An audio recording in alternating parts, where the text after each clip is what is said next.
তো এখানে একটি প্যানাসোনিকের মেশিন রয়েছে, মেশিনটার বয়স কিছু না হলেও 8 বছর বয়স হয়ে গেল।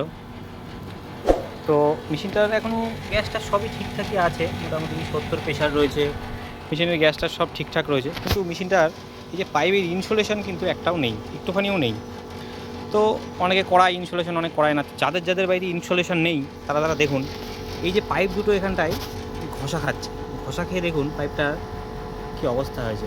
এট এ টাইম এপাশেও হয়েছে, কিন্তু আমি কাস্টমারকে এটা যতটা দিয়ে সরিয়ে দেবো এবং কাস্টমারকেও বলে যাব যাতে এই জায়গাটা থেকে এই যে আওয়াজটা হচ্ছে, বুঝতে পারছে যে ধরছি আওয়াজটা আমি বন্ধ হয়ে যাচ্ছে, আবার হচ্ছে নড়ছে কেমন।